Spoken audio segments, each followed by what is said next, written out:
मेरा नाम गिरिजा वरहात है और मैं बिछीवाड़ा ब्लॉक से हूँ, डूंगरपुर ज़िले की। और दिव्यांग और एकल नारी के साथ में हम काम कर रहे हैं। जो सरकारी जो सुविधाएं हैं वो उनको बताते हैं और पंचायतों पे भी जाते हैं और ब्लॉक पे बैठक दिव्यांग और एकल नारी की बैठक रखते हैं। और ज़िले पे भी हर 28 तारीख को दिव्यांग और एकल नारी की बैठक रखते हैं। इन लोगों को हम बताते हैं कि सरकारी जो सुविधा किस प्रकार से मिलती है इन लोगों को।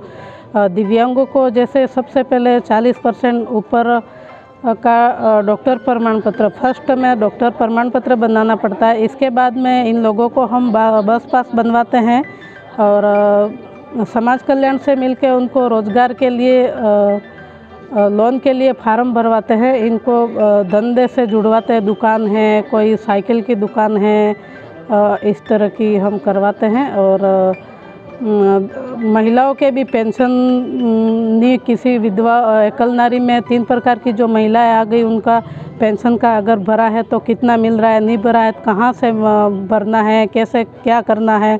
रोज़गार गारंटी में कौन सा 6 नंबर का फार्म भर के रसीद लेनी है और कितना आपको दिन में 255 रुपये जो मिल रहे वो इन लोगों को बताने का। और इस तरह के जो दिव्यांग है, जो एकल नारी है, उनके बच्चों के पालनहार का जो 18 साल के अंदर के जो उम्र के हैं, जो आंगनवाड़ी पे जाते हैं, जो स्कूल में जाते हैं, उनका पालनहार का हम भरवाते हैं, उनको बताते हैं। लोगों को नहीं पता है बताते हैं। दिव्यांगों के जो हर पंचायत में जो सरकार जो सुविधा दे रखी है वो दिव्यांगों को नहीं पता है तो इनको बताते हैं। इंदिरा आवास का है, जो सामान्य लोगों का जो हक है वो दिव्यांगों का भी आता है पंचायत पे, तो वो उनको हम जानकारी देते हैं ताकि वो लोग पंचायत पे सचिव से मिलके हमारे हक का क्या है, इंदिरा आवास है या किस तरह का क्या हमारे सरकार की सुविधाएं जो है वो हमको भी मिलनी चाहिए, इस तरह की हम लोगों को बताते हैं। जो जानकारी देते हैं तो लोग उनके बाथरूमों का है, इंदिरा आवास का है, इस तरह से दिव्यांग लोग रोज़गार में जाते हैं तो भले तगारी नहीं डाल सकते तो बैठे बैठे पानी पिलाए तो भी इनके दिन के 255 रुपये मिलने चाहिए। इस तरह से हम लोगों को, दिव्यांगों को और एकल नारी महिलाओं को बैठकें करके हम पंचायतों में, ब्लॉक पे, ज़िले पे हम इस तरह का। नमस्कार, मेरा नाम अशोक है और ये दिव्यांग कौशल विकास केंद्र 14 जनवरी 2019 में के गुप्ता साहब ने हमारे को दिव्यांगों के ये ट्रेनिंग, कौशल विकास केंद्र जो है वो ट्रेनिंग करने के लिए दिया था। जो दिव्यांगों का जो कौशल है जो विकसित करने के लिए, मतलब आत्मनिर्भर बनने के लिए अलग अलग ट्रेनिंग है जो करवा रहे हैं हम, जिसमें सिलाई की ट्रेनिंग है, पत्तल धुने की भी ट्रेनिंग कराते हैं, इसके बाद में मीनाकारी की ट्रेनिंग कराते हैं, इसके बाद में मोबाइल रिपेयर की ट्रेनिंग कराते हैं।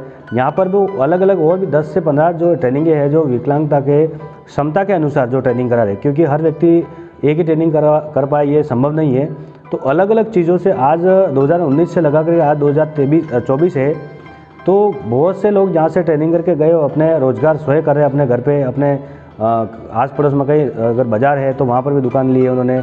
गांव में जैसे कोई अच्छा मोहल्ला है तो वहाँ पर रोड के किनारे पे दुकान है, जैसे किराना की दुकान है। ज़्यादातर लोग किराना की दुकान और ये सिलाई पे ध्यान ज़्यादा रहता है, इस पे लोग रोज़गार कर रहे हैं। और इस सेंटर का और हमारे डूंगरपुर में बहुत से लोगों को उससे सीख मिल रही है कि एक व्यक्ति कर रहा है तो उसको देख के दूसरे व्यक्ति भी अपने आप में कॉन्फिडेंस। विकलांग की क्या क्या श्रेणियां हैं और उसमें उनके लिए क्या क्या योजनाएं? विकलांगता की 21 प्रकार की कैटेगरी आती है। इसमें लोकोमोटर आता है, अस्थि विकलांग होता है, दृष्टिबाधित होता है, मूक बधिर होता है, इसके बाद में बोनापन आता है, इसके बाद में अस्थि विकलांग में जैसे पीछे कुब्बड़ होता है, इसके बाद में ये मूक बधिर होता है। इसमें और टोटली 21 प्रकार की होती है कैटेगरी। उसमें अभी एक और भी जुड़ गया इसमें, जैसे ये एसिड वगैरह छिड़क देते हैं तो उसकी जो स्किन ख़राब हो जाती है वो भी विकलांगता की श्रेणी में डाला गया है। और उनके जैसे विकलांगता हैं 1 से लगा के 21 तक को सबको पेंशन मिलेगी। ये योजना कोमल है। पालनहार, अगर जिनके बच्चे 5 साल से ऊपर है तो उनको पालन का फ़ायदा मिलेगा। जो लोकोमोटर है मतलब पैर से विकलांग है उनको स्कूटी योजना या ई रिक्शा योजना, इसमें भी फ़ायदा मिलेगा, क्योंकि जो निःशक्तजन चलन, जिसमें चलने की दिक्कत आ रही है, उसको स्कूटी योजना का फ़ायदा मिलेगा। आप इन लोगों तक किस माध्यम से पहुंचते हैं और अगर इन लोगों को आपके पास पहुंचना है और इस योजनाओं का लाभ लेना चाहते हैं, तो वो कैसे आप तक जुड़े और आप उन तक कैसे पहुंचेंगे, उसके लिए क्या माध्यम है? हमारा माध्यम ये है क्योंकि ये संगठन 2012 से चल रहा है ये, और 2019 में ये हमने नवाडेरा में दिव्यांग कौशल केंद्र के नाम से ये हमारा भवन मिला हुआ है, क्योंकि काफ़ी समय हो गया, आज 5 साल ये हो गए, तो यहाँ पे लोगों को पता है कि हमारे विकलांगों का कोई भी समस्या आएगी तो हम दिव्यांग कौशल विकास केंद्र नवाडेरा डूंगरपुर जाएंगे, जब जाके वहाँ पे समाधान होगा। और हमारे हर पंचायत में 1-2 व्यक्ति ऐसे मिल जाएंगे जो ट्रेंड है, जिसको सरकारी योजना की हर स्किल के बारे में पता है, वो लोग हमारे से संपर्क करते हैं कि सर यहाँ पे ये इतने दो व्यक्ति है, 4 है या 10 है, इन लोगों की ये समस्या है, और उन लोगों को यहाँ तक पहुँचाता है। उनका फिर हम ई मित्र पे ले जाके उसका समाधान करवाते हैं। अगर और भी ज़्यादा समस्या आती है तो हम समाज कल्याण विभाग से भी संपर्क करते हैं, वहाँ पर भी हमारे को अच्छा कोऑपरेटिंग है, क्योंकि जो भी चीज़ें हम पूछते हैं वहाँ पर अधिकारीगण है अच्छा सपोर्ट करते हैं हमारे को। आज तक आप जिले में कितने दिव्यांगों को ऐसे जोड़ पाए हो और इनको इस योजनाओं का लाभ दिला पाए हैं? मैं जब से आया 2019 से, मैं मई से आया हूँ, और मेरे जो संपर्क में लोग आए 5000 के आसपास लोग होंगे, जो डूंगरपुर के 10 ब्लॉक है, 100 ब्लॉकों के लोगों को मैंने सरकारी योजना की जानकारी पहुंचाने में पूरी मदद की है। उसमें जानकारी दी। उसके अलावा लोगों की आजकल अभी जो वर्तमान में सत्यापन में KYC करना, ये और अभी ई-रिक्शा का आवेदन करवाना, क्योंकि ये पोर्टल अभी बने, ऐसे बहुत सारे जो स्कीम चल रही है।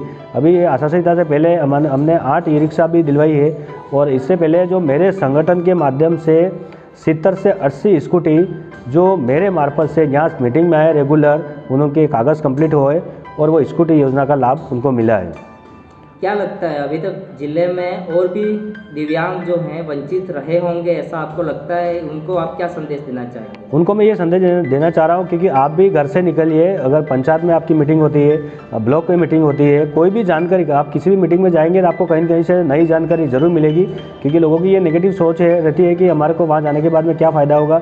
ये मायने ये रखता है कि अपन बाहर जाएंगे तो हमारे को किसी न किसी प्रकार का नई जानकारी मिलेगी, और उससे हमारे को ही फ़ायदा होगा, और हमारे को देख के दूसरे लोग भी सीखेंगे। क्या दिव्यांगों के लिए नरेगा में उनको काम करने का अधिकार है, उनको लिया जाता है, उनको आप किस तरह से जोड़ पा रहे हैं, उनको फ़ायदा मिल पा रहा है या नहीं मिल पा रहा है, उसके लिए क्या कहना चाहिए? बिल्कुल, ये हमारा जो संगठन है, विकलांगता का जो संगठन, इसमें जुड़ने के बाद मुझे भी पता चला, और मैंने भी आगे बहुत सी ऐसी जानकारी दी। ग्राम पंचायत में ऐसे बहुत सारे काम, जैसे चारागाह का जो एक जो होता है, व्यक्ति रखते हैं उसको देख रेख करने के लिए, उसको पौधों को पानी पिलाना, और भी दूसरे काम रहते हैं। इसके बाद में पंचायत में भी पियून रहता है जो सफरासी झाड़ू लगाता है, और भी छोटे मोटे काम करता है। मेट का भी, ये संगठन में जुड़ने के बाद में आज डूंगरपुर में 10 से 15 विकलांग व्यक्ति है जो मेट का काम करते हैं, और उसको देख के बाकी लोगों को भी सीखना चाहिए।